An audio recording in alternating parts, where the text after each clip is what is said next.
And we're back on the Morgan Streetman Show. I want to bring up one other point, Morgan, as we were discussing the Russians, their potential to influence elections.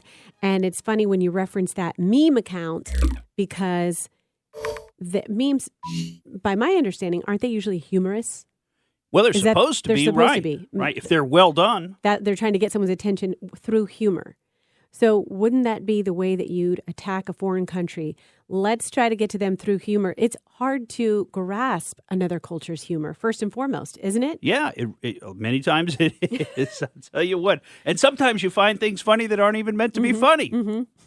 Like I don't know if you've ever ever seen this. I mean, President Trump's in India today. I don't know if you got to see the videos, but I mean, capacity crowd at that new cricket stadium they built, and everybody's cheering for him. So 190,000 or 109,000? Something like that. Yeah, it's a lot. Had the hats on, the Trump hats on. Yeah, too. They're popular. But I tell you, if you ever watch the Indians, when they want to say yes and they want to agree with you, instead of shaking their head like up and down, they shake it side to side. Interesting. Which is interesting. So if you ever see an Indian person doing that, they're agreeing with you and they're shaking their head side to side like that. But anyway, so I just find that mildly, humorous. It's just funny cultural differences. I mean, humor is not like we're making fun of them. It's just funny how different people do different things, and yet in our minds, there's one way to do it because culturally that's what we're used to and that's what we grew up with. But before we jump into that, I wanted to just get the details because I pulled them up here and I wanted to get them out to the folks about this situation with the allegations that the Russians are already trying to interfere in the 2020 elections. And you see what they're doing, right? You see the media and intelligence complex, and they seem to be working together, right? At least in my view. And, of course, when you look at this, the CIA actually had a program to put its at least people that are friendly to the CIA's goals into the media. And that was called Project Mockingbird. And that started, decades ago. And a lot of people think Anderson Cooper, who I believe interned at the CIA, may be one of their quote-unquote operatives. And certainly you look at Anderson Cooper, he pushes a viewpoint and he pushes an agenda more than a news person should do. He's an opinion giver, and he tries to get his audience to accept and adopt his opinion. But last week, the story came out, and the media just ran with it, that Russia is interfering with the 2020 election. And the reason they're doing this, of course, is to undermine the results of the 2020 election, because they're looking at the Democrat field, and they're seeing who can beat Trump. And they're not seeing anybody. And I'll tell you, it's my opinion at least, the only one with a shot is Bernie Sanders. He's the only one that people get excited about, that people are supporting. And there's a lot of reasons I think you probably shouldn't support Bernie Sanders, right? And we've been over a lot of those on this show. But he's one who does have a lot of support. And also, he has a support if you were to break down those Democrat voters into all different categories. He's reaching each of those categories, where some of the candidates are really only appealing to one faction. Right. And some interesting stuff about Pete Buttigieg. And you look into his military background.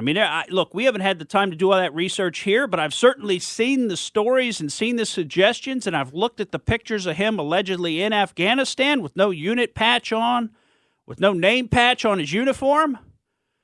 That's not standard. That's not normal. Was he actually over there in a military capacity? Or, was he over there for a photo op? Photo op is what some of these stories are suggesting. It's also been alleged that he never went to basic training. And you really can't be in the military without starting off in basic training or boot camp, right? So I don't know. There's something there to be looked into. I don't know exactly what the end result is, but there's something there. But let me swing back now to this story of Russian interference, because what happened last week was it was reported that the Russians were already interfering in the 2020 election on the side of President Trump. And that apparently was being determined by an intelligence official named Shelby Pearson.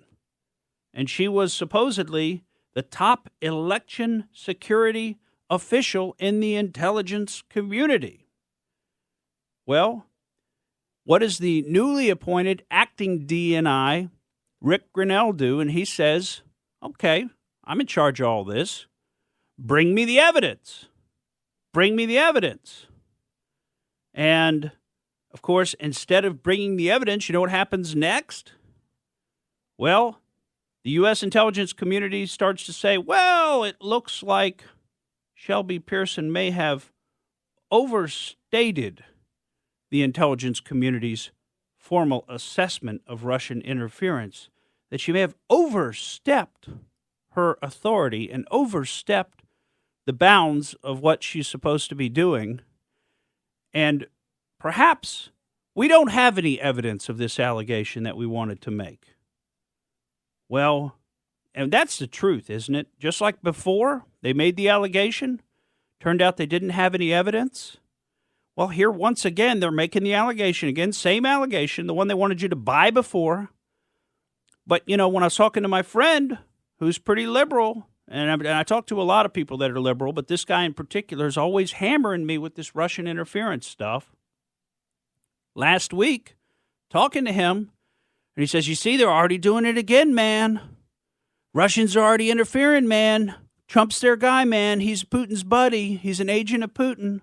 They're already back in it. So people are buying these headlines that are being pushed out by a complicit media complex that has an end goal in mind, which is undermining President Trump.